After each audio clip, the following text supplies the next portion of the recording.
11h-13h sur Europe 1, Olivier Delagarde et vous. Ma chère Géraldine, est-ce que vous pensez vraiment que la dernière séquence de cette émission est absolument nécessaire? Je crains Alors, si je dis le contraire, je crois que je suis blacklistée du bureau. Voilà. C'est honteux. Enfin, de l'émission même. Là Mais oui, bien sûr. Vous avez un débrief? Vous allez encore vous moquer de moi. Vous travaillez à Sudrail, vous voulez me censurer aussi? Laurent Tessier.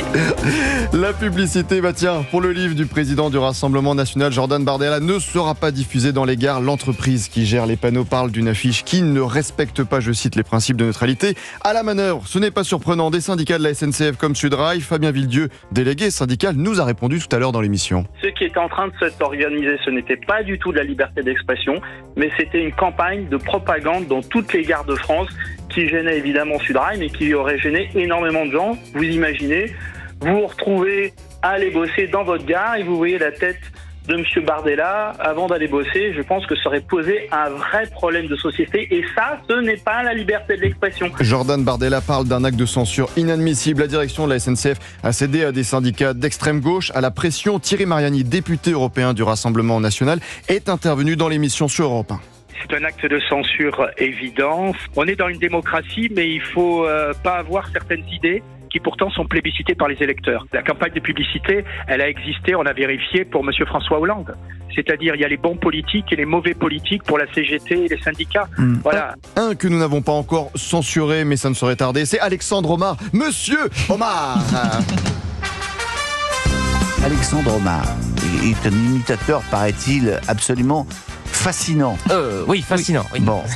Fascinant, je ne sais pas, cher Olivier Delagarde, mais méfiez-vous de Monsieur Omar. Bientôt, des syndicats de la SNCF voudront le censurer aussi. Bonjour à tous. Non mais moi je suis content d'être là. Hein. Et puis en studio il y a Fabrice Lafitte avec qui j'ai commencé. Voilà, chers camarades de Sudrail, allez-y, censurez Monsieur Omar le plus vite possible. Bon, Olivier Delagarde, en tout cas, vous êtes très à l'aise dans l'émission, vous aimez provoquer, je le sens, comme tout à l'heure avec nos amis de Culture Média, vous provoquez sur les invités que nous avons. Vous avez popé comme invité? Oui, monsieur. Ah, c'est génial. Il a refusé de venir chez vous, il a dit non, je veux faire que Olivier Delagarde. Ah, vous êtes sympa entre vous, dis donc. Et bam, Culture Média. Mais j'ai trouvé aussi, cher Olivier, votre passion secrète, le numéro de téléphone d'Europe 1, votre radio préférée. Géraldine, quel numéro? On rappelle Bien sûr. Les auditeurs peuvent appeler... Au 01 80 20 39 21, numéro non surtaxé, Olivier. Une deuxième fois? 01 80 20 39 21. Une troisième fois? Non, pas de troisième fois. Gourmand, 01 80 20 39 21, le numéro d'Europe 1. Allez, le grand débrief, mesdames, messieurs, pour aujourd'hui, c'est terminé. On se quitte avec l'extraordinaire Céline Giraud qui va arriver dans quelques instants. Mais musique pour l'accueillir.